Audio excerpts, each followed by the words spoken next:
Joining us now from Ukraine, journalist Ilya Ponomarenko, author of I Will Show You How It Was, the story of wartime Kyiv.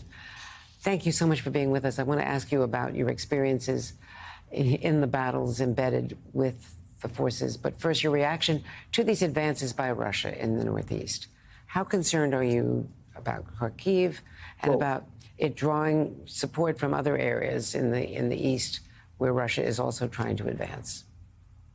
Well, it's definitely a very painful, a very surprising move from Russians. At the same time, it's sadly expected because Ukrainian forces are having a pretty bad time in terms of these months-long lags in supplies for foreign aid to the military. It has a really hard time in terms of the flow and manpower on this. In general, the situation with morale is not very good. So we have like a consensus about this, is that Russians are using this momentum in many ways, this window of opportunity before U.S. assistance in particular comes in, supplement the dire lack of munitions and many other things that are needed for war. And they want to really extend the front line to draw many Ukrainian forces from other significant areas and front lines like the east or the southern Ukraine, which is very crucial for them. And in many ways, it's also about propagandistic goal of showing the Russian military making gains, advancing into Ukrainian territory liberated 2 years ago following the Ukrainian successes. So far, it's about near frontline areas, several kilometers deep into Ukrainian territory. It's not about the capture of Kharkiv, the major multi-million city and one of the strongest fortresses of Ukraine, but nonetheless, it's the symptom of ongoing problems and many flaws with foreign supplies and also within the military and the Ukrainian government systems. We have lots of problems with fortifications on the ground. We have many questions to Ukrainian leadership and the Ukrainian military when it comes to the organization of Ukrainian defense. So it's about many, many problems that Ukraine is having now. And unfortunately, this is happening because of many, many flaws from our side too. And there are reports that Ukraine, Zelensky in particular, is pressing the U.S. for the ability to shoot into Russia, to fire long-range weapons into Russia, and still is facing resistance from the administration. So it's like fighting with one hand tied behind your backs. The administration concerned about, of course, escalating. It's true. It's true that many commentators here in Ukraine, also our friends outside of Ukraine, they really raised this question that is from a long time ago.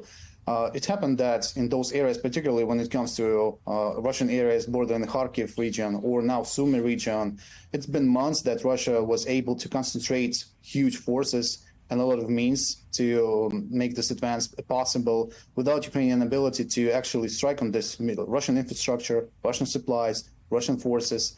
So it's really, we have a situation in which we have to simply watch and behold Russians concentrated their forces and then advancing. It's true that we in Ukraine, as media representatives, as many politicians here and beyond Ukraine, we really press and we really point out this major flaw in the U.S. administration policy towards this war, is that Ukraine needs to have this ability to strike in advance, to prevent major developments and preferences from the Russian side.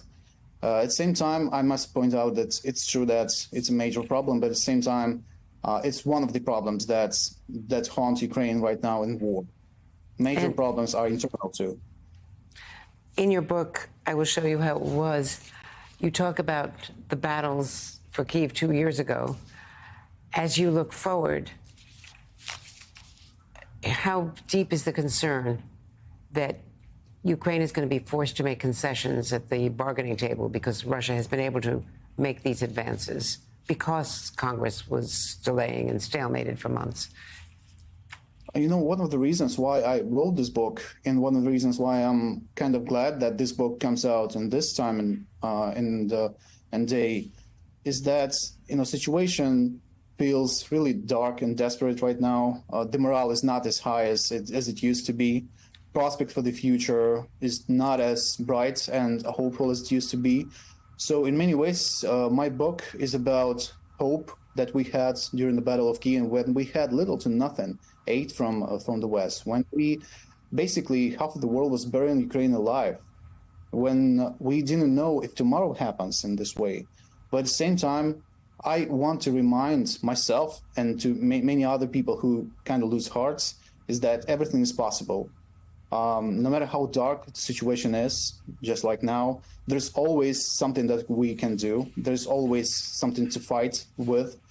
We can always talk through our problems. We can always persuade our allies and friends into making another step, as we did for the last two years, with so many weapon types that were absolutely no-goes on for us, from tanks to missiles, air defense to other places. So when it comes to my book in the future, it's about keeping the morale high and doing what should be done. And the fact that, having faith and doing what needs to be done really acts out, really works. So it's my answer for the future. Let's do what we should, because it helps. It helped us back 2 years ago, and it keeps helping us right now. Well, that's the spirit.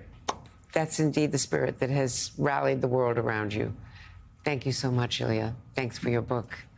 And the book is I Will Show You How It Was.